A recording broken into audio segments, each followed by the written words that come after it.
بەڵێ خوای گەورە سفرەی سەر زەوی بۆ هەموو مرۆڤەکان ڕاخستووە. وەڵڵی بەڕێزان ئەم سەر زەویە نانی، ئاوی، هەوای پاکی، نەوت و کانزای، ئەنواع کار و پیشەی بۆ هەموو مرۆڤایەتی بە ئەندازەی ئەوەی تا مرۆڤایەتی زیاد بکە سفرەی سەر زەوی بەشی هەر هەمومانی تێدایە. بەڵام کە خەڵک دەبینی هەژار و برسیە بێمرادە هەر زیندووە نەک ژیان، چونکە دووشتمان هەیە بەس زیندووە، وەکو ئەو تەیر و توارانە ڕۆژانە ژیانێکی ئاسایی بەسەر دەبا و بەس زیندووە هەشە دەژی. ئیسلام دەڵێ دەبێت مرۆڤ ژیانی هەبێت نەک زیندوو بوون، ژیانمان هەبێت نەک تەنها زیندوو بوون. ئەوەی کە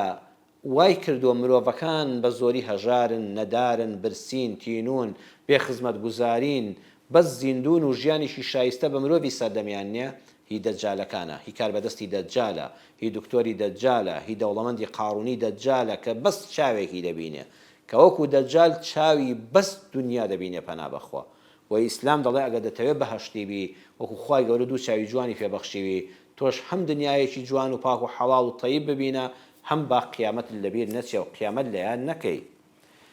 ئەگەر دەتەوێت تەیبی، ئەگەر دەمانەوێت لە تەیبین بین بەویستی خوای پەروەردگار و موژدەی بەهەشت ئێستا وەرگین لە قورئانەوە، بە یەک نانت حەڵاڵ بێ، دوو ئەوەی کە دەیبەخشی پاک و پوخت بێ نەک خۆت بێ زنایە وەریگری ئیلا مەگەت ناچاربی، سێیەم با جلوبەرگ شەرعی بێ وەثیابەکە فەطەهر، جلوبەرگەکەت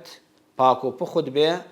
و شەرعی بێ، بۆ ئافرەت نابێت تەنورەیەکی کورتی لەبەردا بێ، نابێت پانتۆڵێکی تەسک و تروسکی لەبەرا بێ، بۆ پیاو نابێت ژیلێکی لەبەرا بێ کە فەخر و شانازی و پۆزی پێدەدا بەسەر خەڵکی فەقیر و هەژار و خۆی پێوەبادا و باڵتڵ فشکاتەوە لە ڕوویەوەکو عەلەشیش. چوارەم با زمانت پاک بێ، کە جلەکانت پاک بوو زمانیشت پاک بێ، وەهودوء إلى الطیب من القول، ئەبێ قسەکانمان طیب بێ، بۆنی خۆش بێ. وەڵڵا بۆ قسەی وا هەیە کەسێک کە بۆت دەکا سوبحان الله بۆنی گوڵاوی لێدێ، یعنی ئەم قسانە دەڵی گوڵن، ئەڵێ گوڵە گوڵبارانت دەکا، ئەڵێ عەتربارانت دەکا، بۆنی گوڵاویان لێدێ. وەڵڵاهی قسەش هەیە دوو لە ڕووی جەنابتان ئەوەندە پیسە بۆنی پیسایی لێدێ، ئینسان دەبێت لوتی لە ئاستا بگرێ، دڵت تێکەڵ دەکا، دڵت تێکەڵ دێ، خەریکە دەڕشەیتەوە، دڵت تەنگ دەکا، بەخوا هەیە قسەت بۆ دەکا بارودۆخ چەند سەخت بێ، چەندە نەخۆشیەکەت قورس بێ، چەندە هەژار و نەداربی، چەندە کێشەی خێزانی تەبێ قسەت بۆ دەکا، سوبحان الله دڵ و دەروونت دەکاتەوە. وەڵڵاهی ئەوانە بەهەشتین.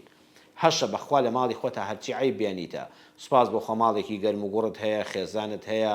بەخوا ژیانی خێزانیش دەمەبۆڵەیەکی هەر دەبێت، سوپاس بۆخوا بە خۆتان بە یەکەوە ڕاهاتوون، داهاتێکی گونجاوی ڕۆژانەت هەیە کە دێ قسەت بۆ دەکا، ژیانت لەبەر چاو تاریک دەکا،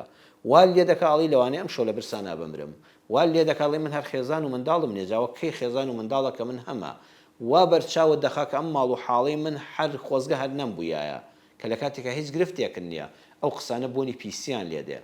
ئەو کەسانی کە ئەوە دڵی خەڵک دەشێوێننەوە، دڵ و دەرونی خەڵک تێک دەدەن، ماڵ و حاڵی لەبەر چاو دەخەن، ژیانی هاوسەری لێ تێک دەدەن، ئەو کەسانە دڵنیابن بەهەژ نابینن پەنا بەخوای پەروەردگار. بۆیە با ئاگامان لە زمانمان بێ، زمان قسەکانمان بەڵگەیە لەسەرەوەی تۆ بەهەشتی لە دنیادا موژدە دەدرێتێ یان پەنا بەخوا خوا لاماندا دۆزەخی.